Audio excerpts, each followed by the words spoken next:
जय गुरु जी, शुक्राना गुरु जी, अनंतम अनंतम शुक्राना। आज के सत्संग के लिए संगत जी आरती ले लीजिए।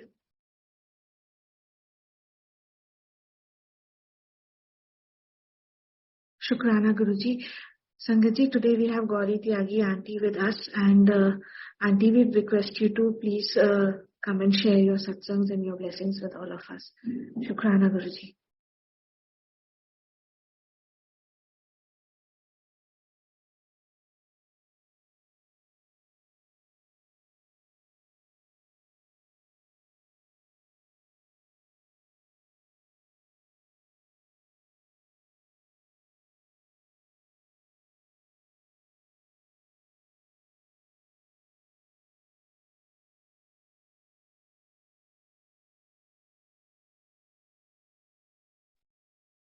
जय गुरु जी। गुरु जी का अनंतम शुक्राना आज की सेवा देने के लिए।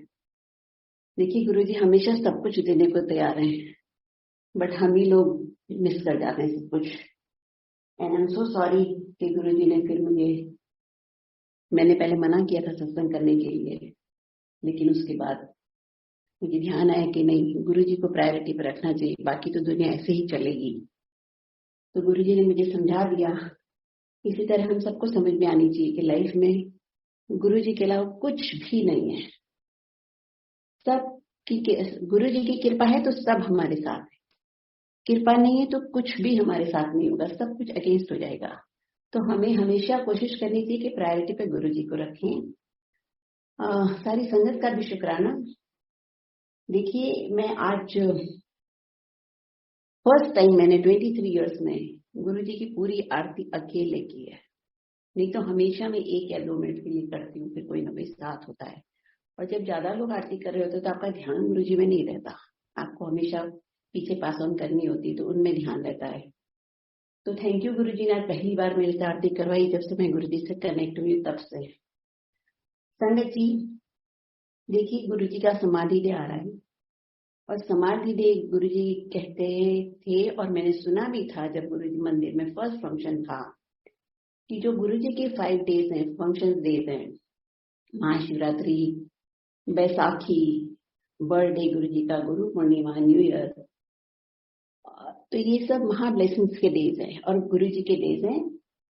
अब देखिए हम फंक्शन तो नहीं कह सकते समाधि डे को, लेकिन हाँ एक गुरु जी का डे जरूर है। तो हमें उस दिन गुरु जी को प्रे करना चाहिए ज्यादा से ज्यादा।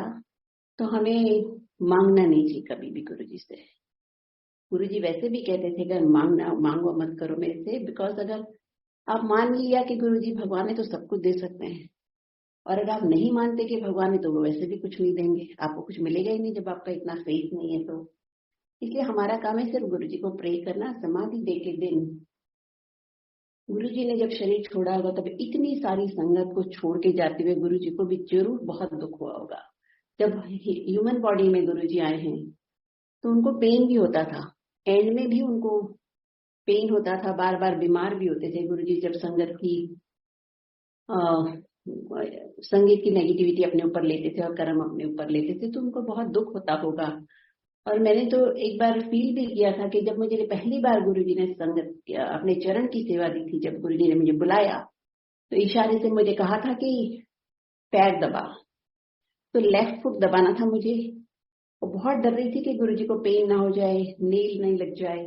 तो मैंने धीरे से दबाया तो गुरुजी का जोर से, फिर और जोर से दबाया तो गुरुजी का और जोर से, फिर मैंने और जोर से दबाया तो गुरुजी का और जोर से। तो मैंने इतनी जोर से दबा दिया उसके बाद कि गुरुजी की भी सी निकल गई। तो इसका मतलब उनको बहुत पेन भी होता है। और अपने बच्चे जब ना सुने, सब कलयुग की डिसाइपल है हम लोग गुरुजी के, तो और भी ज्यादा दुख होता है माँ बाप को शरीर छोड़ने से पहले कि बच्चे आगे कैसे क्या करेंगे। हमारा एक ही काम है, मैंने इतने सालों में इतना ही सीखा है कि गुरुजी सब कुछ देने को तैयार है, हम पे डिपेंड करते हैं हम क्या लेना चाहते हैं, हम कितना ले सकते हैं। और गुरु जी ने हमें बहुत इजी रास्ता दिया है कलयुग में कि हम सिर्फ प्रे किया करें गुरु जी को। और सबसे सिंपल गुरु जी का तरीका है कि मंत्र जाप किया करो। गुरु जी जो मंत्र जाप दे के गए हमको, हमें जितनी भी प्रॉब्लम है, नई भी प्रॉब्लम है, हमें गुरु जी, अगर हम गुरु जी से गुरु जी को भी नहीं मांग रहे तो हम गुरुजी से किसी न किसी बहाने तो जुड़ते हैं जो हमें अपना काम करवाना होता है। अगर हमको काम नहीं करवाना है तो भी हमें गुरुजी को प्रे करना पड़ेगा, गुरुजी से कनेक्शन बनाना पड़ेगा डायरेक्ट, तभी गुरुजी हमारा काम करेंगे। और हमारा काम जो भी गुरुजी ने करना है, हर काम का एक टाइम होता है, ब्लेसिंग का भी एक टाइम होता है। और जब आपका टाइम आएगा गुरुजी तभी वो काम करेंगे आपको। लेकिन इसका मतलब नहीं कि आप छोड़ के बैठ जाओ और सब कुछ छोड़ दो कि नहीं अब तो सब गुरुजी टाइम आएगा तो कर देंगे, ऐसा भी नहीं है। आपको हमेशा डे एंड नाइट गुरुजी को प्रे करें। अभी हमने शब्द सुना ना, स्वाशा दी माला नाल सिमरा में डरनाओ। हमारे लिए इतना, हम लोग हाउस होल्डर्स हैं तो हमारे लिए पॉसिबल नहीं है, बट जितना ज्यादा हम प्रे कर सके उतना करना चाहिए। और जितना जो गुरुजी बोलते थे संगत अटेंड करो, सत्संग अटेंड करो, मंदिर जाओ, बड़े मंदिर में इतनी पावर है, 12 शिवलिंग ज्योतिर्लिंग की पावर उस शिवलिंग में है। लेकिन सब लोग तो बड़े मंदिर नहीं जा सकते ना, एक एज के बाद भी आप नहीं जा सकते और बहुत छोटे बच्चे भी नहीं जा सकते। तो बेस्ट है कि अगर आप कहीं नहीं जा सकते तो आप घर में प्रे करो। और हमेशा गुरुजी ने कहा है कि बीमारों को छोड़ के नहीं जाना चाहिए। आप अपने घर में प्रे करो तो आपको पूरी ब्लेसिंग्स मिल जाती है। देखिए मेरा एक एक्सपीरियंस है, मैं जब लास्ट ईयर न्यूयॉर्क में थी तो एक दिन मैं वॉक करने गई और वहां पे वॉक करते करते एक रेड था, 4 इंच का चूहा था और वो मैंने देख लिया, वो उसके ऊपर कीड़े चल रहे थे, छोटे छोटे इंसेक्ट चल रहे थे।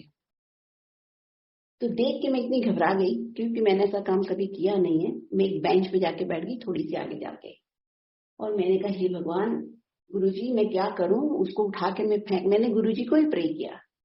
मैंने कहा मैं उसको फेंक भी नहीं सकती, मैं उसको कहीं शिफ्ट भी नहीं कर सकती, कहीं पेड़ के नीचे रख दूं या कुछ करूं, तो मैं इसका क्या करूं। और मुझे बहुत ही मैं अपसेट थी उसको देख के। और मैंने चारों तरफ घूम के भी देखा, कोई टिश्यू भी नहीं पड़ा हुआ था, कोई लीफ भी नहीं थी। फिर मैंने एक अंकल को फोन किया, मैंने कहा अंकल ऐसा ऐसा है, अब मैं क्या करूं। तो उन्होंने फोन नहीं उठाया। फिर मैंने एक आंटी को फोन किया, मैंने कहा आंटी एक चूहा मैंने से देखा, सारी स्टोरी उनको बताई। मैंने कहा आंटी मैं क्या करूं, कहती अब तो मर गया ना, छोड़ो चलो आगे चलो, मंत्र जाप करो और आगे चलो। और संगत जी मैं उसको वही छोड़ के घर आ गई और मैंने अपनी बेटी को भी कुछ नहीं कहा। लेकिन नेक्स्ट डे सुबह जब मैं मेडिटेट कर रही थी गुरुजी पे, तो मैंने उस चूहे को देखा। गुरुजी आपको जब भी बोलेंगे, बिना बोले गुरुजी सब कुछ समझा देते हैं आपको, आपका ध्यान गुरुजी में होना चाहिए। इसका मतलब जब मैंने चूहे को देखा, मैं इमीडिएटली समझ गई कि वो चूहा जिंदा था। अगर मैं उसको शिफ्ट कर देती तो वो बच जाता शायद। ऐसे ही हमारे घर में भी बीमार लोग होते हैं और अगर हम उनकी अच्छी से केयर करें, एक मॉरल स्ट्रेंथ भी आती है बीमारों में। अगर कोई केयर करने वाला मिल जाए तो हमें उनकी जी जान से केयर करनी चाहिए। ये गुरुजी से ही मैंने सीखा है। ये नहीं कि छोड़ दिया और फिर चल रहे हैं, मंदिर जा रहे हैं और सत्संग में बैठे हैं और एक अटेंडेंट लगा दिया। गुरुजी के पास एक लेडी आती थी, उसका बेटा कहीं बाहर था इंडिया से और उसके हस्बैंड वहां बिजनेस करते थे। तो उस लेडी ने गुरुजी को कहा गुरुजी मैं अपने बेटे के पास जा रही हूँ क्योंकि उसका वेकेशन है। तो गुरुजी ने कहा तेरा हस्बैंड है ना उसके तेरे बेटे के पास। तो उसने कहा हाँ जी। बोले जाओ और अपने फादर इन लॉ की सेवा करो, इस साल जाने की जरूरत नहीं अपने बेटे के पास। सेवा को गुरुजी, माँ बाप की सेवा तो हर शास्त्र में भी, और गुरुजी क्लियरली बोलते थे कि सेवा करो, अच्छे कर्म करो। उसमें ये सबसे बड़ा इंपॉर्टेंट काम है कि आप अपने पेरेंट्स की सेवा करो। और घर के अंदर कोई बीमार है तो ये नहीं कि हम सुनते हैं कि सत्संग में जाना चाहिए, मंदिर में जाना चाहिए, तो आप सब कुछ छोड़ के मंदिर में या घर में बैठे सत्संग में चले जाओ। रिसेंटली मैंने हम लोगों ने इसी तरह से मुझे किसी लेडी ने बताया कि आप बोलते हो ना कि सत्संग में जाया करो, तो एक लेडी रोज अपने हस्बैंड को छोड़ के ना सत्संग में चली जाती है। और इसलिए मैं बता रही हूँ कि गुरुजी भी कहते थे कि जो गुरुजी के वचन है उनको समझ के फॉलो करनी चाहिए, ब्लाइंडली नहीं फॉलो करनी चाहिए। तो हर बात को सोचना चाहिए। यही गलती हमने गुरुजी के सामने की थी, हम गुरुजी की कोई बात सोचते नहीं थे, बस गुरुजी गुरुजी गुरुजी गुरुजी करते थे। एक दिन खुद गुरुजी ने मुझे कहा था कि गुरुजी गुरुजी करते हो और गुरुजी बोलते तो सुनते नहीं हो। देखिए सबसे इजीएस्ट वे है गुरुजी से कनेक्ट करने का, मंत्र जाप करो। और ये नहीं कि आज एक मंत्र जाप कर लिया, कल कोई और मंत्र जाप कर लिया। सिर्फ और सिर्फ जब हमको गुरु मिल जाता है तो गुरुजी का मंत्र जाप करना चाहिए और खुद करना चाहिए। मेरी लाइफ में भी एक प्रॉब्लम आई, तो मैंने सुना कि मंत्र जाप करना चाहिए। तो मैंने अपनी मायके से पंडित बुलवा के उसको 40 दिन अपने घर में रख के पंडित जी से मंत्र जाप करवाया। लेकिन क्या हुआ? कुछ भी नहीं हुआ। मंत्र जाप खुद करना चाहिए।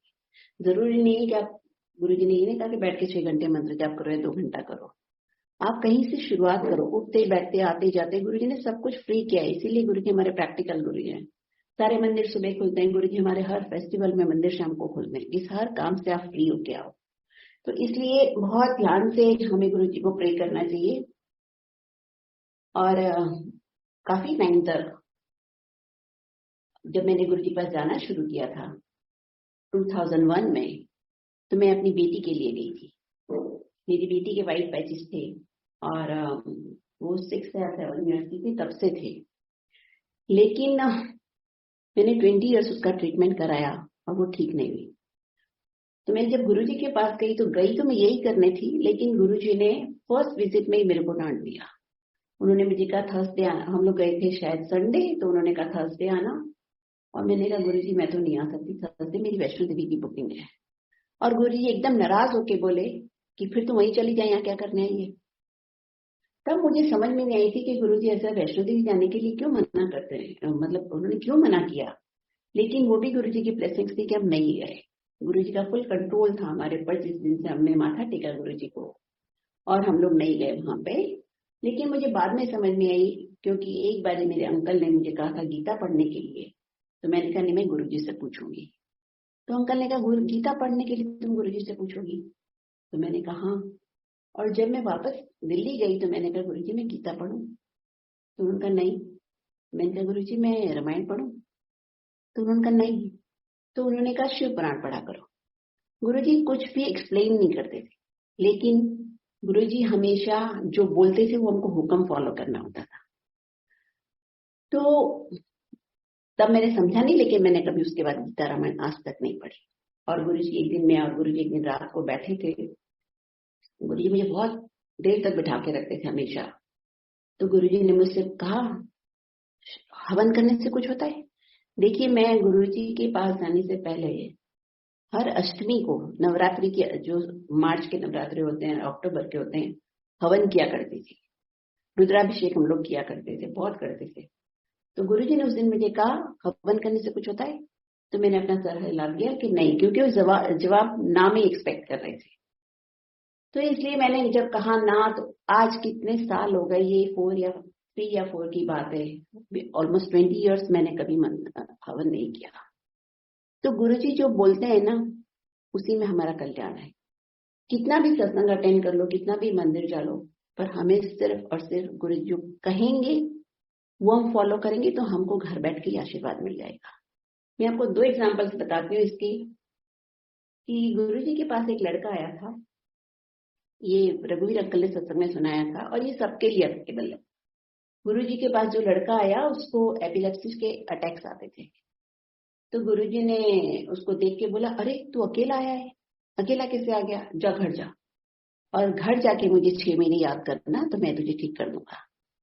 तो वो लड़के ने घर जाके 6 महीने डे एंड नाइट गुरुजी को याद किया, वेट करता रहा कि 6 महीने में गुरुजी मुझे ठीक कर देंगे।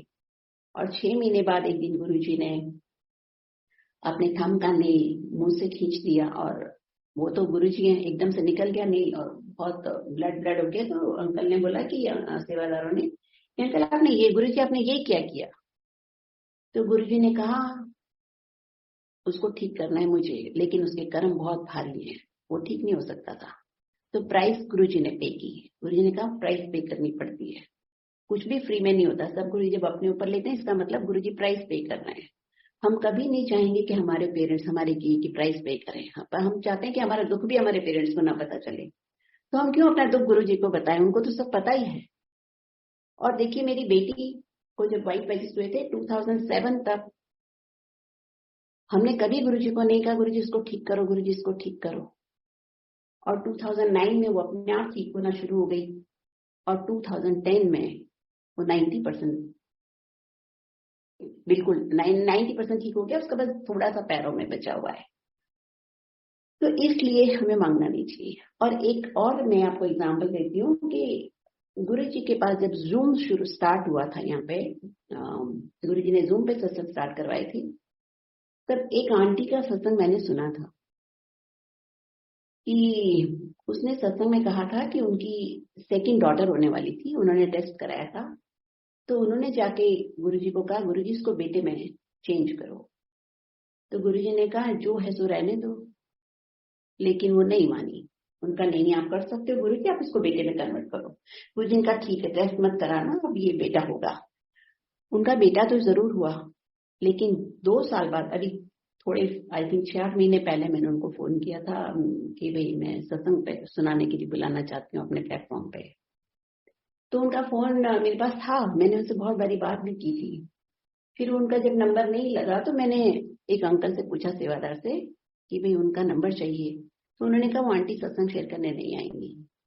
मैंने ऐसे भाई, तो उन्होंने कहा क्योंकि उनके बेटे की डेथ हो गई, क्योंकि उन्होंने गुरुजी से कहते मांग के लिया था ना, तो 30 इयर्स का था। और अभी रिसेंटली मुझे 2 दिन पहले पता चला कि वो पियानो प्ले कर रहा था, बैठे बैठे उसको हार्ट अटैक हो गया। यंग बेटे को, 30 इयर्स का था, उसकी सगाई होने वाली थी। और गुरुजी खुद भी जब फॉर्म में थे तो कहते थे कि मांगा मत करो, मांगी हुई चीज वापस देनी पड़ती है। और इसके बाद आपको समझ आ जाएगी कि कभी गुरुजी से कुछ मांगना नहीं चाहिए। और जितनी देर से आपका काम होता है, मैंने तो ये देखा है, मेरे केस में हमने एक बार भी नहीं कहा कि गुरुजी ठीक करो इसको। इनफैक्ट गुरुजी के पास जाने के बाद तो 2000 पहले कंट्रोल में था, 2006 में तो पूरा फ्लेयर अप हो गया था पूरी बॉडी में, लेकिन वो 9 में ठीक कर दिया। तो जब टाइम आएगा गुरुजी कर ही सकते हैं, गुरुजी सब कुछ कर सकते हैं, ऐसा कुछ भी इस दुनिया में नहीं कि जो गुरुजी ना कर सके। तो इसलिए मैं तो चली जाती थी, बैठी रहती थी, क्योंकि मुझे अच्छा लगता था। और गुरुजी पूरी पूरी रात बिठा के रखते थे, जब भी बिठा के रखते थे कुछ ना कुछ कहते रहते थे। एक दिन गुरुजी ने मुझे कहा बेल का जूस पिया कर, और जो हफ्ते में एक बार दूध चले भी खाता है उसको कभी कोई बड़ी बीमारी नहीं लगती। जैसे उन्होंने मुझे जिनका सा बनाना है, cold in the morning, silver in the afternoon, poison in the evening. और मेरे साथ एक लेडी बैठी थी, उसने कहा गुरुजी शुगर फ्री लेनी चाहिए। तो गुरुजी ने कहा नहीं, किसी भी फॉर्म में शुगर फ्री नहीं लेनी चाहिए, उससे बोन्स खराब हो जाती हैं। और एक दिन कोई शब्द प्ले हो रहा था गुरुजी के पास, अब मुझे याद नहीं, क्योंकि तब मुझे पंजाबी बिल्कुल भी नहीं आती थी, क्योंकि मैं born and brought up in Gujarat हूँ, और तब सीडीज वगैरह मिलती नहीं थी। और शब्द की लाइन थी, गुरुजी ने, मैं बैठी हुई थी हॉल में, और गुरुजी ने मुझे अपने पास बुलाया, कहा ध्यान से सुन, ध्यान से सुन। और उसमें था सामान 100 बरस का नहीं, इसमें था अपने बराबर रोज सोना भी दान करो, that is also not equal to नित नेम। मतलब नित नेम का मतलब रोज पाठ करना ही चाहिए हमको। और वो मैंने वहां पे सुना, गुरुजी के पास खड़े होके सुना, और मैं भूल गई, क्योंकि हम लोग सोचते नहीं थे कि आज क्या हुआ। अगले दिन फिर आ जाते थे, बस सारा टाइम दिमाग में गुरुजी गुरुजी गुरुजी रहता था, पूरा ध्यान हमारा गुरुजी में रहता था। सबसे बड़ी बात यह, इसीलिए गुरुजी ने आज तक हमको अपने पास रखा। मैं सिर्फ जाती थी, बट हमेशा कभी सोचती नहीं थी कि गुरुजी ने क्या कहा और हमें क्या करना चाहिए, क्योंकि हम गुरुजी को फॉर ग्रांटेड लेते थे कि अब तो गुरुजी वैसे भी यंग थे, ऐसा लगता था कि हमारी लाइफ तक तो गुरुजी रहेंगे, बट ऐसा हुआ नहीं। गुरुजी ने कुछ और ही सोचा हुआ था। तो गुरुजी समझाते रहते थे, लेकिन क्या होता है जब माँ बाप चले जाते हैं तो बाद में सब याद आ जाता है। तो गुरुजी धीरे धीरे अपने जाने के बाद मुझे सब कुछ याद दिलाते रहे, जो मैं सब कुछ भूल गई थी। जो गुरुजी हमेशा कहते हैं ऑटोबायोग्राफी योगी पढ़ा करो, मैंने 2001 में पढ़ी थी, लेकिन 6 साल में गुरुजी के पास गई, मेरे को एक दिन भी याद नहीं आया कि मैंने वो बुक पढ़ी है। गुरुजी ने इतना मुझे ब्लैंक कर दिया था, मैं पूरी ब्लैंक होकर बैठी रहती थी, कभी कुछ सोच मेरे दिमाग में आती ही नहीं थी। और मेरा एक ही काम था कि मैं गुरुजी को देखती रहती थी। मैंने गुरुजी के लिए कुछ नहीं किया, शायद मैंने जितने गुरुजी ने मेरे टेस्ट लिए होंगे मैंने सब फेल किए, लेकिन मैं हमेशा गुरुजी के बस एक नजर से मैं गुरुजी को देखती रहती थी। मुझे इतना अच्छा लगता था गुरुजी के सामने देखना। और गुरुजी किसी का बैन लगा देते तो मुझे एक डर भी था कि कहीं मेरा बैन न लग जाए, इसलिए मैं कभी किसी से बात नहीं करती थी, कभी अपना मोबाइल नहीं यूज करती थी। तो छोटी छोटी बातें हमने जब फॉलो किए, और ये गुरुजी की ब्लेसिंग्स है मेरे ऊपर कि गुरुजी ने आज तक मुझे अपने आप से कनेक्ट करके रखा हुआ है। एक दिन मैं बहुत बैठी हुई थी, मेरे आगे से ना, मैं जैसे हॉल में एंटर हुई, सामने 8-10 लोग मेरी लाइन में थे और मत्था टेक रहे थे गुरुजी को। तो जैसे ही मेनका गांधी ने मुझे देखा, तो मेनका गांधी ने कहा देखो गुरुजी फिर से आ गई, इसका हस्बैंड इसको छोड़ देने वाला है, यही बैठी रहती है। और गुरुजी ने स्लाइटली टर्न होके देखा कि किसके लिए बोल रही है। तो गुरुजी ने मुझे देख के कहा, इन दोनों को मैं अपने पास रखने वाला हूँ। और संजय जी उस टाइम मैंने सोचा ही मुझे कैसे अपने पास रखने वाले हैं, ना मैं यहाँ आना चाहती हूँ, ना मेरे हस्बैंड बिजनेस छोड़ के आएंगे, तो मुझे कैसे अपने पास रखेंगे। तो देखिए गुरुजी ने कितने अच्छी तरह से हमको अपने पास रखा हुआ है। हमें अब इतनी गुरुजी की प्रेजेंस फील होती है, जितनी रहते रहते हमको कोई बात समझ नहीं आती थी। जब आप शांत हो जाओगे तो आपको गुरुजी की हर बात समझ आएगी। कोई भी लाइफ में क्राइसिस होता है, हम लोग कितने हाइपर हो जाते हैं कि गुरुजी के रहते हुए ऐसा क्यों हुआ। लेकिन प्रॉब्लम्स तो आती रहेंगी, हर प्रॉब्लम में हमको थैंक यू बोलना चाहिए गुरुजी को। ये मुझे तब नहीं आता था, लेकिन अब मुझे समझ में आता है कि गुरुजी सब कुछ ओवरऑल ठीक कर रहे होते हैं उस टाइम। आपको लगता है कि प्रॉब्लम आती नहीं, लेकिन गुरुजी आपकी लाइफ में सब कुछ ठीक कर रहे होते हैं। जब मैंने गुरुजी के पास जाना शुरू किया, गुरुजी ने मेरी बेटी को तो ठीक नहीं किया, लेकिन वसंत कुंज में उस टाइम बहुत सारे मर्डर हो रहे थे ओल्ड कपल्स के। आए दिन सुनने में आता था कि ओल्ड कपल्स के मर्डर हो रहे। और मैं जब भी अपने घर में जाती थी तो मुझे डर तो लगता था कि मैं अकेली रहती हूँ, यहाँ पे अकेली आती हूँ, क्या हो, कैसे रहना, मतलब कहाँ जाऊं, मेरा वही घर था एक। उसी साल 2001 में गुरुजी ने मुझे हाईवे पे घर दिला दिया और हमने वसंत कुंज से जाना छोड़ दिया। तो हाईवे पे तो वैसे ही डर नहीं लगता। तब हमने एक्नॉलेज नहीं किया कि गुरुजी ने करवाया है। तब मैं सोचती थी कोई बात नहीं, मेरे हस्बैंड ने खरीद लिया। और धीरे धीरे मुझे सब समझ में आती है कि देखो गुरुजी ने सब कुछ गुरुजी ने करा है। आपने जिस दिन माथा टेका गुरुजी आपका चार्ज ले लेते हैं। आपको नहीं समझ में आएगी, तब हमें भी नहीं समझ में आती थी, लेकिन फिर सब आपकी लाइफ गुरुजी प्लान करते हैं। और एक बार गुरुजी ने मुझे ये भी कहा था, सामान 100 बरस का, पल की खबर नहीं। भगवान थोड़ा बहुत पैसा जिसको भी दे देता है तो वो टाइम पास के लिए भी शॉपिंग एक हॉबी हो जाती है। और आप इतना सामान इकट्ठा करते रहते हो घर में, वेस्टेज ऑफ टाइम भी है, वेस्टेज ऑफ मनी भी। अब मुझे भी लगता है कि मैंने क्या इकट्ठा कर लिया। गुरुजी समझा रहे थे मुझे कि हम इतना टाइम शॉपिंग में स्पेंड करते हैं और अब हमें गुरुजी के साथ वो टाइम लगाना चाहिए। गुरुजी कभी एक्सप्लेन नहीं करते थे, सबसे बड़ी प्रॉब्लम ये थी। वो हमारे लिए प्रॉब्लम थी, गुरुजी के लिए नहीं। गुरुजी को पता है कि जब आपका टाइम आएगा तब सब कुछ आप समझ जाओगे। तो इसलिए जो बातें हमें अब समझ में आती वो बातें हम तब कभी समझते नहीं थे। गुरुजी बैठे रहते थे, भगवान सामने बैठे हैं, हम इंसान समझते रहे उनको। जब गुरुजी 2 साल तक मैं जाती रही गुरुजी के पास, तो उसके बाद में बहुत गुरुजी से फ्री हो गई, हर तरह की बातें कर लेती थी। तो गुरुजी को एक दिन समझ में आ गई कि मैं लिमिट शायद कहीं नहीं क्रॉस कर जाऊं। तो गुरुजी ने एक दिन मुझे कहा, जो गुरु कहते हैं उसको बोलते हैं yes, and next word is that telepathy. मतलब मैं उनको पता था कि वो जा रहे हैं, तो वो मुझे समझा के गए कि मैं टेलीपैथी से बात करूंगा। और जब गुरुजी गए, जाने वाले थे उससे पहले मेरी लाइफ में एक बहुत बड़ी प्रॉब्लम आ गई। और जिस दिन मैंने सोचा कि मैं आज गुरुजी को जाके बताऊंगी शाम को, मैंने 6 साल में गुरुजी से कुछ नहीं मांगा, वो थी 31 मई 2007। मैंने सोचा आज शाम को गुरुजी से बात करूंगी कि लाइफ में इतनी बड़ी प्रॉब्लम कैसे हो गई। उसी दिन मुझे गेट पे न्यूज मिली कि अब गुरुजी नहीं रहे, तो मैं किससे जाके बताती। बट 6 महीने तक गुरुजी मुझे रोज दर्शन देते थे कि भाई शांति रखो, सब कुछ सॉल्व हो जाएगा, शांति रखो। लेकिन हम इंसान है, समझते नहीं जब तक आपका कोई काम हो नहीं जाए। और देखिए, जो काम मैं आपको बता देती हूँ कि जो काम यहाँ नहीं होगा वो दुनिया में कहीं नहीं होगा, चाहे वो छोटा काम हो चाहे बड़ा काम। बहुत सब संगत ने मेरा सत्संग सुना हुआ है कि भगवान गुरुजी ने मुझे कैसे न्यू लाइफ दी है।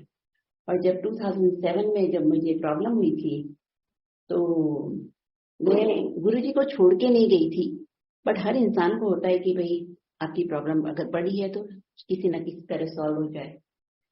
तो मुझे किसी ने कहा कि द्वारका में, मैं आज इसलिए बता रही हूँ कि आपने एक बार यहाँ आ गए ना तो कहीं मत जाना, गलती से भी मत जाना, उतना ज्यादा टाइम लगेगा, आपको 0 से स्टार्ट करना पड़ेगा दोबारा। तो मुझे किसी ने बताया कि मैं द्वारका में मैं किसी के पास जाती थी और मैं हर रोज उनको बोलते थे कि गुरुजी उनसे मिलने आते हैं हर रोज। मैं हर रोज सुबह उनको फोन करके पूछती थी कि गुरुजी आए, आपने मेरी बात की, आपने मेरी बात की। और तो वो मुझे टाल देते थे हमेशा। मैं आपको एक शॉर्ट में बताती हूँ, मैं 1.5 साल रही हूँ उनके पास, और फिर मुझे गुरुजी ने एक ड्रीम दिखाया। देखो गुरुजी आपकी कितनी वेट करते हैं। और एक ड्रीम दिखाया कि 2 पैरेलल हॉल हैं और गुरुजी जिस हॉल में बैठे हैं अपने स्थान पे, वो हॉल पूरा खाली है, वहां पे कोई भी नहीं है, एक भी संगत नहीं है। और साइड में जो सरदार जी का हॉल है वो फुल है, वहां पे एक बंदे की भी बैठने की जगह नहीं है। और मैं बीच में बैठी हूँ, जहाँ पे 2 कमरे ज्वाइन करते हैं, एंट्रेंस है उनके रूम की एंट्रेंस है, और मेरी बैक गुरुजी की तरफ है और फेस द्वारका वालों की तरफ है। और जैसे ही मैं सुबह उठी, मैंने कहा ये मैंने कैसा ड्रीम देखा कि गुरुजी बैठे और कोई नहीं, और वहां जा रहे हैं सब लोग। और संगत जी उसी दिन से मैंने उनको छोड़ दिया, गुरुजी ने मुझे अपने पास वापस बुला लिया, उसी दिन से मैंने छोड़ दिया। और इसी तरह से मुझे किसी ने बोला, एक बहुत बड़े सेंट हैं चंडीगढ़ में, उनके पास गुरुजी आते हैं हर पूर्णिमा की नेक्स्ट डे मैं सेंट को फोन करती थी, आपकी गुरुजी से बात की? तो कहते थे हाँ, आज तो बस फ्रैक्शन ऑफ सेकंड के लिए देखा, आज कुछ बात नहीं हुई। ऐसे मुझे टाल देते थे। फाइनली उन्होंने मुझे एक दिन कहा कि जब मैं अमेरिका आऊंगा ना, तो एक मेरी नजर से ना सब कुछ चेंज हो जाएगा। तो मैंने कहा अच्छा। तो जब वो अमेरिका पहुंचे जुलाई में, तो मैं हर रोज उनको फोन करती थी। कभी मोस्ट ऑफ द टाइम उनके डिसाइपल्स उठाते थे और मुझे टालते रहे। शॉर्ट में बताऊं तो मैं आपको टालते रहे, और कुछ आए भी नहीं। वो जहां उन्होंने आना था मेरे पास सियाटल में, नहीं आए। तो गुरुजी कहीं आपको जाने नहीं देंगे, मैं आपको ये बताना चाह रही हूँ। गुरुजी खुद नहीं जाने देंगे आपको। और फाइनली मैंने वो रास्ता भी बंद कर दिया। और फिर अब इसमें भी गुरुजी की इतनी बड़ी कृपा है कि अगर शायद हम भटक गए होते, अब हम हमारी फैमिली गुरुजी को छोड़ के किसी के बारे में सोच भी नहीं सकते। जाने की तो बात अलग रही है। कोई जिए, कोई कितना भी बीमार हो, कितनी भी बड़ी फाइनेंशियल प्रॉब्लम हो, कुछ भी हो जाए, सारा सब कुछ लाइफ अपसाइड डाउन हो जाए, लेकिन एक बार आप गुरुजी के पास आ गए हो तो यही समझो कि गुरुजी सब कुछ ठीक कर रहे हैं। गुरुजी कभी किसी से एक पैसा भी नहीं लेते थे। एक अंकल ने मुझे कहा था कि गुरुजी सब कुछ प्योरीफाई करके वापस दे देते हैं। गुरुजी कभी किसी से कुछ नहीं लेते थे, कुछ रखते भी नहीं थे। एक बारी मेरे ब्रदर आए थे, वो कुछ पैसे लेके आए थे, उन्होंने गुरुजी को देने के लिए। उनका भी बहुत बड़ा सत्संग है, फिर कभी सुनाऊंगी। तो जब उनकी प्रॉब्लम सॉल्व हो गई तो एक एनवलप में पैसे लेके आए थे, तो उन्होंने गुरुजी को दिए। उन्होंने खुद अपने हाथ से नहीं दिए, उन्होंने मुझे दिए और मुझे कहा तू ना गुरुजी को दे दे। तो मैंने गुरुजी को दिया एनवलप। तो गुरुजी का ये क्या है? मैंने कहा मेरा भाई आपके लिए पैसे लेके आया है। तो उनको पता होगा कि कितने पैसे, सब कुछ अंदर। तो उन्होंने देखिए एनवलप पकड़ा भी नहीं अपने हाथ में, और उन्होंने कहा ये तेरा प्रसाद है। मुझे दे दिया एनवलप, मेरे हाथ में ही था। मुझे कहते हैं ये तेरा प्रसाद है, इसको तू खर्च कर। गुरुजी कुछ आपने संगत से सबसे सुना होगा, वहां कोई दान बॉक्स नहीं था, कुछ नहीं था। गुरुजी किसी से कभी कुछ नहीं लेते थे। तो मुझे एक संगत ने जब कहा था, तो मैंने मेरी इसका एक एग्जांपल बताऊं। एक दिन मैं सो रही थी 2015 या 16 में, lunch, sorry not in lunch but afternoon nap में ले रही थी मैं, और दोपहर को सो रही थी। और मुझे एक आवाज सुनाई दी, चल उठ देख सिल्की की ज्वेलरी कहाँ है। और संगत जी मैं एकदम से उठी। मेरी छोटी बेटी का नाम सिल्की है, हम उसको सिल्की बुलाते हैं। और मैंने ध्यान से सोचा कि उसकी ज्वेलरी कहाँ है।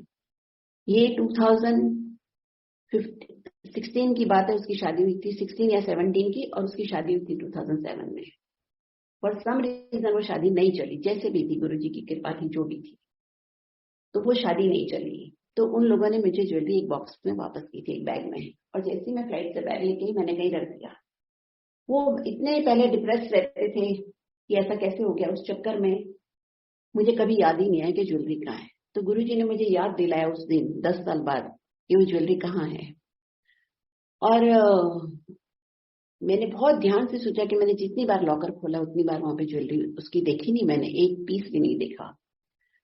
लेकिन फिर मेरी सिस्टर एक दुबई में रहती, मेरी बड़ी सिस्टर, दोनों मेरी बेटियां वर्किंग होती है, तो डे टाइम में किसको फोन कर लूं, मैंने कहा कोई उठाएगा नहीं।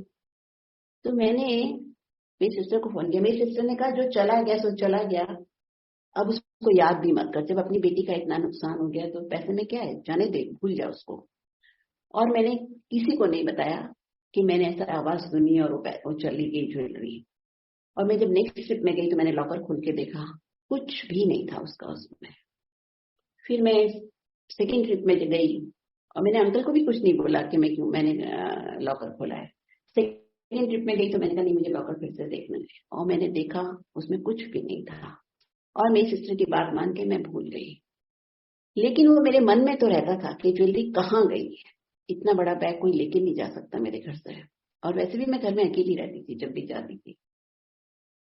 तो संगत जी, इतने सालों के बाद गुरुजी ने मुझे याद दिलाया। और मैं जब थर्ड ट्रिप में गई तो मंदिर जाके, तब गुरुजी फिजिकली नहीं थे, मंदिर से रात को जब वापस घर आती थी मैं 10:30-11 बजे, एक एक रूम की एक एक अलमारी खाली करके देखती थी। पूरी कैबिनेट्स, सारा कपड़े वपड़े सब निकाल के ऊपर से नीचे तक मैं खाली करके देखती थी कि कहाँ गई वो ज्वेलरी। और 4 दिन बाद मुझे वो ज्वेलरी, एक लास्ट में जो एक कबर्ड रह गई थी, उसको मैंने जैसे ही खोला बैग सामने पड़ा हुआ था। उसी दिन रात को मैंने सब पैक करके लॉकर में रख के आई और थर्ड डे मेरी फ्लाइट थी, नेक्स्ट डे मैं रखाई। गुरुजी ने इतना भी टाइम दिया, नहीं तो मुझे वहीं छोड़ के आनी पड़ती कि मुझे एक दिन पहले मिल गई तो मैं नेक्स्ट डे जाके लॉकर में रखाई। तब मुझे समझ में आई कि, और उसके बाद देखिए कोविड हो गया, उसके बाद मैं इतनी बीमार हुई, उसके बाद क्लिनिक कंपनी वालों ने घर खोला था। जब मैं मेरी बीमारी के बाद, मेरे अंकल घर ऐसे ही छोड़ बंद करके आ गए थे तो खोला, तो वो कभी नहीं मिलती उसके बाद। तो गुरुजी ने मेरी बीमारी से पहले ज्वेलरी संभलवा दी कि भाई इसको संभाल लो पहले। गुरुजी कभी किसी का नुकसान नहीं होने देते। और जो मेरी बेटी का ट्रांसफॉर्मेशन गुरुजी ने किया है, वो इंसान जो उसको शुरू से जानता है वही समझ सकता है, कोई इमेजिन भी नहीं कर सकता। इसीलिए कह रहे हैं कि हर तरह से शांति रखनी चाहिए अपने घर में, चाहे कुछ भी हो रहा हो, कुछ भी हो रहा हो, बस हर बात में थैंक यू बोलो। एक मैं और बात बताऊंगी आपको कि जब मैं गुरुजी 2007 14 अप्रैल को जब मैं गुरुजी के पास बैठी थी रात को, तो गुरुजी ने अपनी फर्स्ट फिंगर एम्पायर स्टेट के एंट्रेंस की तरफ पॉइंट आउट करके मुझे कहा, इस दरवाजे के अंदर जो आता है उसका सब कुछ ठीक हो जाता है, किसी का जल्दी किसी का देर से। अब मुझे ये बात समझ नहीं आई, क्योंकि मैंने एक सेकंड के लिए तो सोचा कि गुरुजी मुझे ऐसा क्यों बोल रहे हैं, मेरा तो सब कुछ ठीक है। मेरा हस्बैंड बाहर रहता है, हम लोग बाहर रहते हैं, बिजनेस करते हैं। मेरे हस्बैंड, दोनों लड़कियों की शादी गुरुजी के सामने फिक्स हो गई थी और लड़के भी इतने हाईली क्वालिफाइड थे, अच्छी फैमिलीज थी दोनों, तो ऐसा कैसे हो गया? तो मुझे क्यों ऐसा गुरुजी बोल रहे हैं? लेकिन मैंने कहा ना, मुझे बाद में समझ में आई, मई में मुझे समझ में आई कि क्या हुआ। और मैंने फिर बहुत, मैं पढ़ती रहती थी, मैं सबसे पूछती रहती थी कि गुरुजी के रहते हुए ऐसे प्रॉब्लम कैसे हो सकती है। तो देखिए, फिर शिव पुराण में एक स्टोरी लिखी है। गुरुजी कहते थे ना शिव पुराण पढ़ो, शिव पुराण में भी आपको बहुत आंसर्स मिल जाते हैं। शिव पुराण में अगर आप एक चैप्टर पढ़ोगे तो उसमें है कि जो सुदामा थे कृष्ण भगवान के फ्रेंड, वो नेक्स्ट जन्म में एक राक्षस बनते हैं, उनका नाम होता है शंखचूड़, और वो राधा जी के श्राप के कारण बनते हैं। अब कौन सा श्राप था ये उसमें नहीं लिखा हुआ। और वो देवताओं को बहुत परेशान करते हैं, देवता भगवान को प्रे करते हैं कि किसी तरह से हमको बचाओ। तो विष्णु भगवान शिव जी के पास जाते हैं और शिव जी कहते हैं जब तक इसकी वाइफ पायस है और जब तक इसके ऊपर कृष्ण का कवच है, कृष्ण भगवान का कवच होता है उनके ऊपर, तब तक इसको कोई नहीं मार सकता। और विष्णु भगवान जाके उसकी वाइफ को सिड्यूस करते हैं, और जैसे ही उसकी वाइफ को सिड्यूस करते हैं उधर वो मारा जाता है, क्योंकि वो पायस नहीं रही उसके बाद। तो मुझे समझ में आई कि फॉर द लार्जर गुड भगवान कैन डू एनीथिंग। तब से हम शांत भी हो गए, और मुझे लगा अगर ये हुआ है तो इससे कुछ बहुत अच्छा निकलेगा। और उसमें से इतने अच्छे अच्छे गुरुजी के आशीर्वाद निकले, इतने बड़े बड़े आशीर्वाद सामने आए, जो शायद ये नहीं होता तो वो भी नहीं होता। तो जितना बड़ा दुख आपकी लाइफ में होता है उतने बड़े बड़े आशीर्वाद देते हैं। आपको दुख लगता है पर गुरुजी तो चीजें ठीक कर रहे हैं ओवरऑल। तो हमेशा गुरुजी पे इतना फेथ रखो कि गुरुजी जो करेंगे ठीक करेंगे, और जो कहे वो गुरुजी को, जो गुरुजी कहते हैं हमको वही करना है। तब मुझे इतना, हम लोग नहीं इतनी समझ थी। एक बार एक लड़के ने मुझे कहा था, यंग लड़के ने, कि गुरुजी अगर बोले ना कि यहाँ से वहां सामने जाओ, आपको दिख रहा है कि दीवार है, आपको लगे यहाँ से कैसे जाएंगे, दरवाजा तो वहां पे है। बोले आपका सर जब दीवार से टकरा जाएगा ना तो दीवार अपने आप नीचे गिर जाएगी।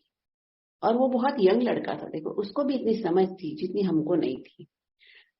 तो आप इंटरेस्ट लोगे तो गुरुजी समझाएंगे। जब सब कुछ शांत हो जाओगे, आपके कर्म कट जाएंगे, या जो लाइफ में हो रहा है उसको आप पीसफुली निकाल दोगे तो प्रॉब्लम भी जल्दी सॉल्व हो जाएगी। तो हर हालत में आपको कामनेस मेंटेन करनी है, एकदम शांत हो जाओ, बाहर से भी और अंदर से। ये भी गुरुजी सिखाना चाहते थे। पहले मुझे बहुत गुस्सा आता था, तो 2007 में एक बारी मेरी बेटी की शादी के जस्ट 15 डेज बिफोर मुझे गुरुजी ने कहा मैं अपनी मम्मी के घर जा रही थी। बोले क्यों जा रही है, वहां पे सब लोग शादी में आएंगे तो तू उनको यहाँ बुला, तू मत जा। और मैं अपनी मम्मी को की हर बात मानती थी तब तक, लेकिन मुझे ये नहीं पता था कि माँ से ऊपर भी गुरु माँ बाप के माँ बाप हैं। तो हमें जब गुरु मिल जाता है तो माँ बाप से भी पहले गुरु की बात माननी चाहिए।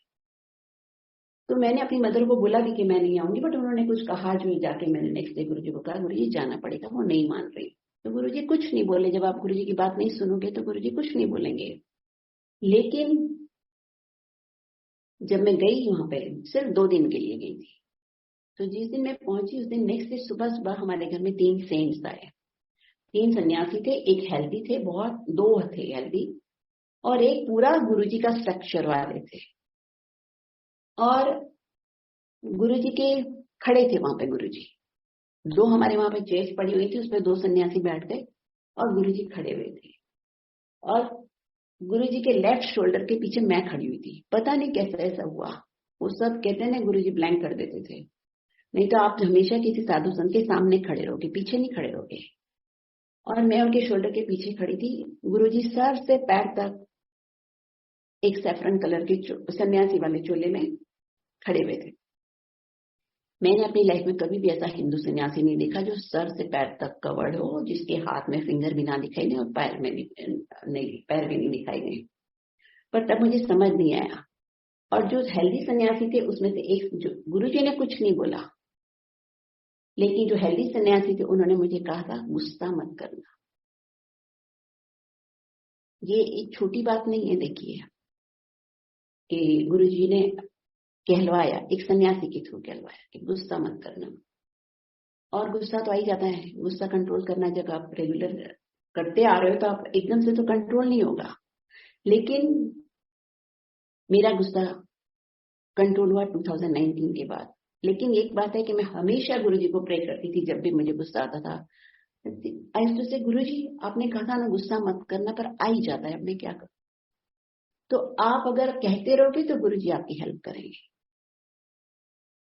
तो फाइनली 2019 में जब से मैं बीमार हुई थी उसके बाद मुझे गुस्सा नहीं आता था। हर चीज को गुरुजी ने मुझे नियर डेथ एक्सपीरियंस देके ये दिखा दिया कि अगर मैं इस दुनिया में नहीं रहूंगी तो भी सब कुछ ऐसे ही चलने वाला है। और ये हम सबके लिए है कि अगर हम दुनिया एकदम चुप हो जाएं, शांति से बैठे रहें, दुनिया ऐसे ही चलने वाली हमारे बिना भी, हम रहे ना रहे, तो फिर हमें क्यों किसी पे गुस्सा करना, क्या करना। जो हो रहा है गुरुजी की मर्जी से हो रहा है। भगवान का इच्छा के बिना पत्ता भी नहीं हिलता, तो फिर हमें किस लिए गुस्सा करना। और स्पिरिचुअल प्रोग्रेस तो आपकी कभी हो ही नहीं सकती जब तक आपके अंदर गुस्सा है। भगवान आपको ये सिखा देते हैं कि ये सब बेसिक चीजें तो आपको करनी पड़ेंगी। तो एक दिन रात को 2 बजे मैं बैठी थी गुरुजी के साथ, और एक लेडी और थी, वो जो गुड़गांव की थी, और एक लेडी थी जो ड्राइवर के साथ आई हुई थी, दिल्ली में थी, रहती थी वो। तो रात को 2 बजे गुरुजी ने कहा चलो। तो मैंने कहा कहाँ गुरुजी? कहते हैं बड़े मंदिर। तो उन्होंने कहा कि मैं गुरुजी ड्राइवर के साथ अपनी गाड़ी में आगे, और हाँ मैं टैक्सी से जाती थी, एक टैक्सी स्टैंड से मैं रेगुलर लेती थी टैक्सी, और वो लेडी दूसरी गुड़गांव वाली भी टैक्सी से आई थी। तो गुरुजी ने हम दोनों को बोला कि तुम इसकी गाड़ी में आओ, जो लेडी का ड्राइवर था। तो हम तीनों लेडीज उस लेडी के साथ गए, ड्राइवर के साथ, और गुरुजी आगे हम पीछे पीछे। बड़े मंदिर की लाइट्स ऑन थी क्योंकि गुरु फोन कर देते थे सेवादार, तो दरवाजे खुले रहते थे, मंदिर खुला था। और जाके हम तीनों लेडीज को गुरुजी ने शिव मंदिर के पास, शिव मूर्ति के पास बैठा दिया। हम शिव मूर्ति के पास बैठ गए। तो हमेशा गुरुजी इतनी चाय खिलाते थे, लंगर खिलाते थे, और अच्छा भी लगता है, सारी रात जागो तो चाय मिल गई।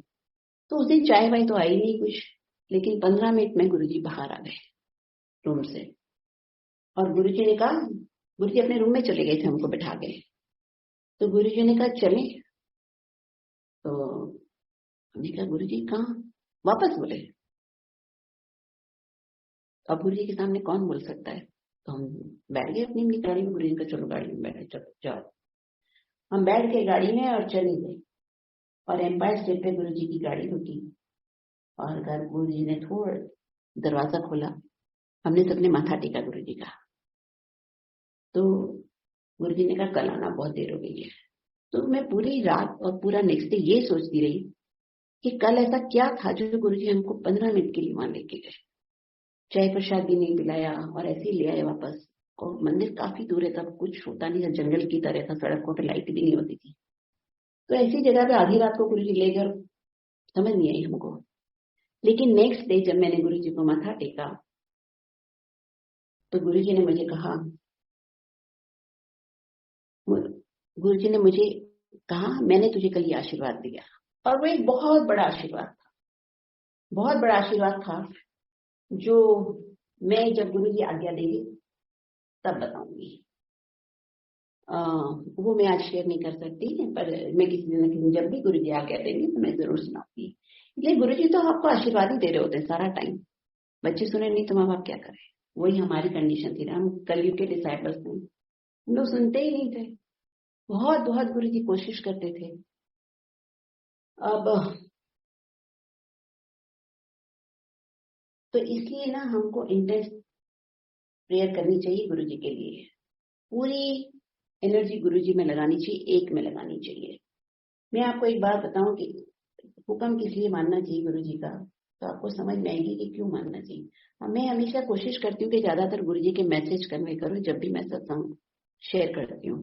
डायरेक्ट मैसेज अगर आपको मिल जाता है तो आपको ज्यादा सोचने की जरूरत नहीं होती कि ये काम करना ही करना है। एक लेडी थी, उसके बच्चे नहीं थे, और वो लेडी के घर एक सन्यासी भीख मांगने आते हैं। तो वो लेडी को गुरुजी सन्यासी वो लेडी को सन्यासी बोलते हैं, बेटा तू तो खुश नहीं लग रही, क्या हुआ। तो कहती है स्वामी जी 10 साल हो गए, बच्चे नहीं शायद हमारे। तो स्वामी जी कहते हैं अपने झूले में से निकाल के रख देते हैं उसको और कहते हैं अपने शरीर पे लगा लेना, तेरा एक बेटा होगा। और कहते हैं ना जो चीज आपकी किस्मत में नहीं हो भगवान वापस ले लेता है। तो उन्होंने कहा कि मैं 12 साल बाद आऊंगा और उस बच्चे को ले जाऊंगा, पर 12 साल तेरे पास रहेगा। तो कहती ठीक है। वो अंदर घर में जाती है, और आपको पता है पुराने जमाने में ज्वाइंट फैमिलीज होती थी हमेशा, तो सबको बताती है कि मुझे स्वामी जी ने ये राख दी है और अब मेरा बेटा होगा। तो घर की लेडीज बोलती है तो पागल होगी, कभी राख लगाने से भी कभी किसी का बच्चा हुआ है। तो बोलती फेंका राख, पता नहीं क्या स्वामी जी करके गए हैं। तो उसने क्या किया, राख कहीं जाके फेंक दी। 12 साल बाद स्वामी जी वापस आए और उन्होंने कहा कि इस घर में एक 12 साल का बच्चा है, उसको बुलाओ। तो लेडी ने कहा यहाँ तो कोई बच्चा नहीं 12 साल का। बोले जिस लेडी के बच्चे नहीं थे उसको बुलाओ। तो उसको बुलाते हैं, तो बोलती है कि स्वामी जी ने कहा कहाँ है वो बच्चा। तो उसने कहा मेरा तो कोई बच्चा नहीं हुआ। बोले क्यों, राख का क्या किया तूने। कहती फेंक दी मैंने, मेरे घर वालों ने कहा राख लगाने से कुछ होता है क्या। तो कहते चल कहाँ फेंकी, मुझे दिखा। तो वो देखी जगह दिखाती जहां उसने राख 12 साल पहले फेंकी होती है। और उसी जगह पे खड़े होके स्वामी जी मंत्र जाप बोलते हैं, कोई उनका अपना मंत्र था, वो बोलते हैं और उसमें से एक 12 साल का बच्चा खड़ा हो जाता है और स्वामी जी अपने साथ लेके चले जाते हैं। देखिए छोटी सी बात थी, अगर वो इतना मान लेती तो एक महान स्वामी की मां बनती और उसके सारी खानदान का कल्याण हो जाता। और ये कहते हैं ना कई जनरेशन का कल्याण हो जाता, क्योंकि एक सेंट की मां बनती। लेकिन ऐसा बिल्कुल नहीं हुआ, वो वहीं के वहीं रही, क्योंकि उसने इतनी छोटी सी बात नहीं मानी गुरुजी की।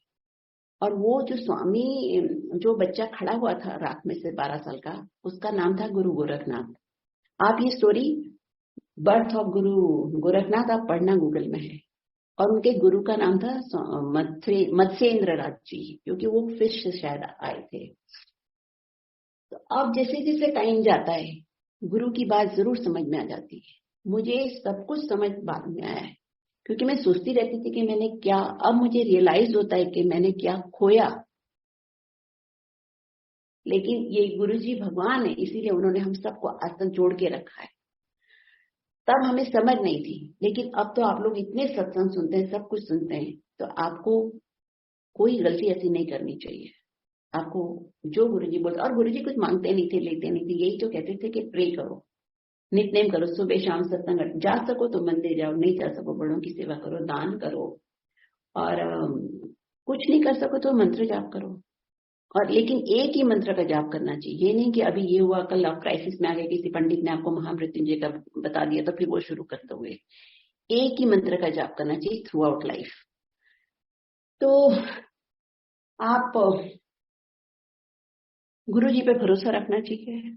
गुरु जी ही भगवान है, फिजिकल फॉर्म में आए थे। सारे देवी देवता सब इन्हीं से निकले हैं। पहले शिव जी आए, फिर ब्रह्मा विष्णु महेश आए, ब्रह्मा विष्णु आए, और उन्हीं से सब, फिर उसके बाद राम आए, फिर कृष्ण भगवान आए, सब अपना, देवी माँ भी शिव जी से ही आई है। अर्धनारीश्वर रूप जो है, गुरु जी ने, शिव जी ने अपने आप देवी को अपने आप से अलग किया था। और तो इसीलिए देवी, सारी देवी देवता सब, भगवान गणेश जी, हनुमान जी, सब गुरु जी में समाये हुए हैं, सब वहीं से आए, सब शिव जी का ही रूप है। लेकिन हमारे पास साक्षात शिव जी हैं, तो हमको एक ही गुरु को प्रणाम करना चाहिए, एक ही को मानना चाहिए, और एक ही में सारी अपनी एनर्जी लगानी चाहिए। संगत जी, जब मैं बीमार थी तो मुझे गुरुजी ने बताया कि मेरी ईगो कितनी है, परसेंटेज ऑफ ईगो बताई। देखिए, कोई इंसान इस धरती पे ना किसी को लाइफ दे सकता है, और लाइफ डेथ सब गुरुजी के कंट्रोल में है। मुझे गुरुजी ने न्यू लाइफ दी है, और गुरुजी मुझे बार बार, जब से मैं गुरुजी के पास जाती थी तभी से मुझे गुरुजी बार बार बचाने की कोशिश कर रहे थे कि तेरी लाइफ खत्म हो रही है, तेरी लाइफ खत्म हो रही है। गुरुजी ने 2 बारी मेरा नाम चेंज किया। पहले मीरा दिया, और वो भी मैंने नहीं एक्सेप्ट किया। फिर गुरुजी ने मुझे दूसरा नाम दिया गौरी, वो भी नहीं हमने एक्सेप्ट किया, लेकिन बाद में गुरुजी ने हमसे एक्सेप्ट करवाया। जो गुरुजी चाहते हैं वो करवा देंगे, वो होके रहेगा। तो इसलिए गुरुजी बार बार लाइफ, मेरी हॉरोस्कोप में लिखा हुआ है कि 60 के बाद मेरी लाइफ नहीं है। तो इसीलिए गुरुजी ने मेरा नाम चेंज कर रहे थे, क्योंकि नाम से ही आपके ग्रह जुड़े हुए होते हैं। लेकिन हमने वो भी नहीं एक्सेप्ट किया। फाइनली जब मैं बीमार हुई तब मेरा नाम चेंज हुआ ऑन पेपर्स। और बीमारी में गुरुजी ने मुझे बताया था, जब मुझे होश आ गया तब, ताकि मैं याद रखूं कि मेरी परसेंटेज ऑफ ईगो कितनी और भक्ति कितनी है। भक्ति मेरी बहुत कम रह गई थी, और परसेंटेज ऑफ ईगो बहुत हाई है मेरा। तो तब से मैं कोशिश करती हूँ, वो भी मेरे से नहीं होता तो मैं हमेशा गुरुजी को प्रे करती हूँ कि गुरुजी अब तो ईगो मिटा दो। सारा दिन मैं ही लगे रहते हैं। और आप ध्यान करोगे तो आपको समझ में आएगा कि आप में जो नेगेटिविटी है वो कैसे गुरुजी रिमूव कर रहे हैं।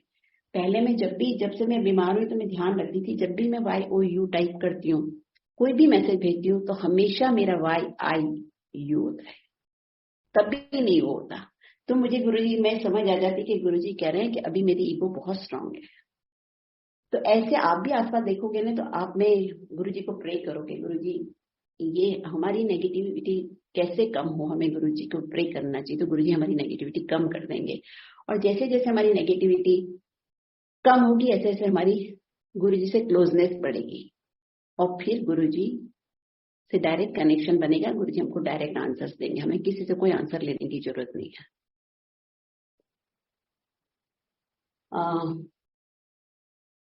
आई थिंक आंटी मैं यही पे एंड करूं, मैं फिर कभी सुनाऊंगी और आगे। आंटी जैसे गुरुजी गाइड करें आपको। आई थिंक मैं फिर नेक्स्ट टाइम सुना दूंगी आगे। एक लास्ट में सत्संग सुनाती हूँ कि देखो, जब फैमिली में एक कनेक्टेड रहता है गुरुजी से, तो गुरुजी कहते थे पूरी फैमिली का कल्याण है। लेकिन ये मेरा पर्सनल एक्सपीरियंस है कि कैसे एक के थ्रू सारी फैमिली का कल्याण होता है, और जिसको गुरुजी जोड़ना चाहे वही जोड़ते हैं, बाकी नहीं जोड़ पाते। लेकिन ऐसा नहीं है कि गुरुजी का उन पे हाथ नहीं होता। मेरे फादर की डेथ हुई थी 90 में, और बड़ी ट्रेजिक डेथ हुई थी उनकी, बहुत बीमार थे वो, उसके बाद उनकी डेथ हुई है। तो अचानक मुझे एक दिन ध्यान आया, गुरुजी फिजिकली चले गए तब भी, जब गुरुजी थे तब मुझे कभी नहीं ध्यान आया। अभी आई थिंक 7-8 साल पहले मुझे एक दिन ध्यान आया, और मैंने प्रे किया। मैंने कहा मेरे फादर के लिए, मैंने कहा जहां भी हो, आपका जहां भी जन्म हुआ है, अब आप गुरुजी के पास आ जाओ, तो ये आपकी लास्ट बर्थ होगा और गुरुजी आपका कल्याण कर देंगे। और देखिए संगत जी, मैंने खुद देखा कि यहीं पे इसी दरबार में मैंने गुरुजी को बोला था, और इसी दरबार में मैंने देखा मेरे फादर गुरुजी को माथा टेक के सर उठा रहे हैं ऊपर। तो इसीलिए एक भी कनेक्टेड रहे गुरुजी से, पूरी फैमिली का कल्याण हो जाता है। मेरी मदर को गुरुजी ने खुद ने बुलाया था, बोले अपनी माँ को बुला के ला। तो मैंने बताया नहीं, इतनी समझ नहीं थी, हमने कितनी गलतियां की। मैंने गुरुजी कहा मेरी माँ नहीं आ सकती। कहते क्यों? मैंने कहा गुरुजी मैं तो यहाँ खाना नहीं बनाती, और हम तो क्लब से खाना खाते हैं सुबह का, और शाम को तो हम गुरुजी के पास जाते थे। तो गुरुजी ने कहा खाना मैं खिलाऊंगा, तो उसको बुला। और फिर मैंने बुलाया अपनी मदर को। गुरुजी ने कहा इसको 1 महीना मेरे पास रख। 1 महीना तक मम्मी मेरी रोज जाती रही मेरे साथ गुरुजी के पास, और गुरुजी ने उनको ब्लेस किया। वो बहुत पायस लेडी थी। मेरे फादर की बड़ी जल्दी एज में डेथ हो गई थी, मेरे फादर बहुत जल्दी चले गए थे। तो देखिए गुरुजी ने घर से उनको बुला के आशीर्वाद दिया, लेकिन उनको कलश भी ब्लेस करके दिया था। उनको लाइफ में सिर्फ एक ही डर था कि मेरी डेथ किस बीमारी से होगी, और गुरुजी की ब्लेसिंग्स रही कि जब उनकी डेथ हुई कोई उनके पास नहीं था। नहीं तो कहते हैं ना, जिसको आप देखो उसमें आपका ध्यान रह जाता है, तो आपका नेक्स्ट बर्थ फिर सामने कोई नहीं होना चाहिए। ऐसा कहते हैं कि भगवान को याद करो आप। उनको रात को सोए सोए उनकी डेथ हो गई, कोई भी नहीं था। जबकि पूरी लाइफ में मेरी मदर कभी अकेले नहीं रही एक कमरे में, कोई ना कोई उनके कमरे में जरूर रहता था। उनको अकेले रहने की आदत नहीं थी, लेकिन उस दिन जब टाइम आया तो अकेली थी, और उनकी डेथ हो गई। कोई बीमारी नहीं, कुछ नहीं। 87 में उनकी डेथ हुई है। बिल्कुल फिजिकली फिट थी, सब कुछ खाती थी, सारे दांत थे उनके, सिर्फ आगे से चिपका हो गए थे दांत, लेकिन सारे दांत भी थे। उनको कोई ट्रीटमेंट की जरूरत नहीं पड़ी। उनको हॉस्पिटल जाने से बहुत डर लगता था, उनको हॉस्पिटल भी नहीं जाना पड़ा। तो ये सब गुरुजी की ब्लेसिंग्स होती है, जब हम बाद में फील करते हैं कि हाँ ये देखो गुरुजी ने कितना कुछ किया। आई तो गुरुजी के पास जब थी, उसके 10 साल बाद उनकी डेथ हुई है। तो आपको इमीडिएटली दिखाई ना देखे, पर आप जिस दिन मत्था टेकते हो गुरुजी को, उसी दिन से गुरुजी ब्लेस करना शुरू कर देते हैं। मैं भी जब गुरुजी के पास गई थी और मेरी बेटी ठीक नहीं हुई, तो मैंने एक संगत से पूछा था, मैंने कहा देखो यहाँ सबका ठीक हो जाता है, तो मेरी बेटी क्यों नहीं ठीक हुई? तो उन्होंने कहा किसकी बेटी? मैंने अचल पॉल अंकल से पूछा था। तो मैंने कहा मेरी बेटी। कहते हैं जिस दिन गुरुजी को मत्था टेका उसने, वो गुरुजी की बेटी हो गई। गुरुजी क्यों ठीक नहीं कर रहे ये गुरुजी को पता, लेकिन गुरुजी को फ्रैक्शन ऑफ सेकंड लगती है इसको ठीक करने में। तो देखिए गुरुजी मेरा उसी दिन ठीक कर देते मेरी बेटी को। अगर मैं कहती पीछे पड़ जाती गुरुजी प्लीज ठीक करो, प्लीज ठीक करो, तो शायद गुरुजी कर देते, लेकिन हम डिस्कनेक्ट हो जाते गुरुजी से, क्योंकि हमें लगता अब तो ठीक हो गया, अब क्या करेंगे जाके। तो इसलिए जो भी होता है अच्छा होता है, गुरुजी ब्लेस कर रहे होते हैं। जितनी देर से आपको ब्लेसिंग्स मिलती है, उतनी बड़े बड़े आशीर्वाद भी आपको मिलते हैं। इसलिए हमारा काम है सिर्फ और सिर्फ प्रे करना। इजीएस्ट वे है सत्संग अटेंड करो और मंत्र जाप करो। संगत जी आज मैं आज्ञा चाहूंगी यहाँ। थैंक यू सो मच मेरे को सुनने के लिए। पता नहीं यार मैंने कितनी गलतियां की हैं, because I couldn't focus today, I don't know, पता नहीं क्यों, लेकिन मैं फिर कभी सुनाऊंगी पूरा। Thank you aunty, thank you, and I am so sorry कि मैं आज